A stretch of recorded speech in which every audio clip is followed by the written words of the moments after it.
زندگی کو بس اتنا جانا ہے، دکھ میں اکیلے ہے، خوشیوں میں سارا زمانہ ہے۔ اللہ اور محرم کی محبت کے علاوہ ہر محبت ذلت اور رسوائی کے سوا کچھ نہیں۔ کسی نامحرم کی محبت میں گمراہ ہو کر اللہ سے شکوہ مت کرے، جس رشتے کی اسلام میں گنجائش ہی نہیں، اس میں برکت کیسے ہو سکتی ہے؟ خواہشات کو بے لگام مت چھوڑے، اگر یہ باغی ہو جائے تو عزت و ذلت، حلال و حرام، جائز و ناجائز کچھ بھی نہیں دیکھتی۔ کوشش کرنا کامیابی کی پہلی نشانی ہے، چاہے اس کے بعد بھی ناکامی ہی ہاتھ کیوں نہ آئے۔ جو کوشش کرنا ہی چھوڑ دے وہ کامیاب نہیں ہو سکتے۔ خوبصورت عمل انسان کی شخصیت بدل دیتا ہے، اور خوبصورت اخلاق انسان کی زندگی۔ کسی بھی تعلق کو بچانے کے لیے 100 دلیلیں دینے سے تو بہتر ہے کہ دل پہ پتھر رکھ کے جانے والے کو خوشی رخصت کر دیا جائے۔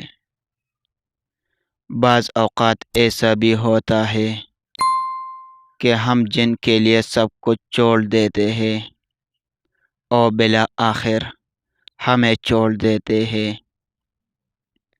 تم سے سچا پیار کرنے والی عورت یہ 2 کام ضرور کرے گی۔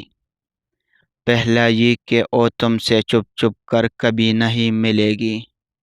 دوسرا یہ کہ وہ ہمیشہ نکاح کی بات کرے گی، اور بغیر نکاح کے وہ تم سے کوئی تعلق رکھنے پر رضامند نہیں ہوگی۔ رشتے بچانے کے لیے انسان جھک سکتا ہے، لیکن جھکنے کی بھی ایک حد ہوتی ہے۔ لہذا تعلق وہی بچتے ہیں جہاں دونوں احساس کرنے والے ہوں۔ منایا اس کو جاتا ہے جو خفا ہو یا ناراض ہو، جو مصروف ہو یا بیزار، اس کو چھوڑنے میں ہی عافیت ہوتی ہے۔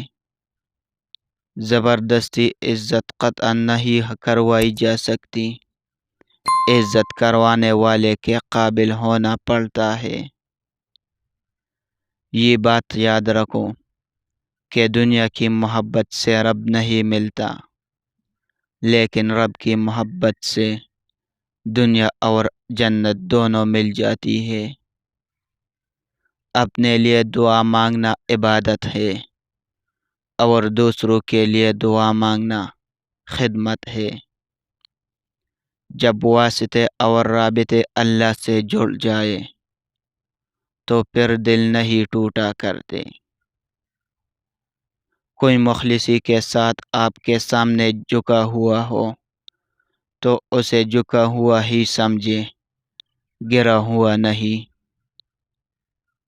سننے والا سن کر، دیکھنے والا دیکھ کر، اور سہنے والا سہ کر جب خاموش ہو جائے تو سمجھ لینا کہ اب اس کا معاملہ رب کی عدالت میں پہنچ گیا ہے۔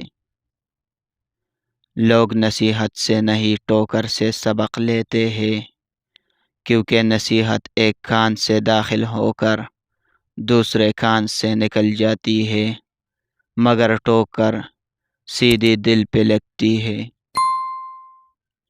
انسان کی لالچ کا پیالہ کبھی نہیں بھرتا، کیونکہ اس میں ناشکری کے سوراخ ہوتے ہیں جو اس کو بھرنے نہیں دیتے۔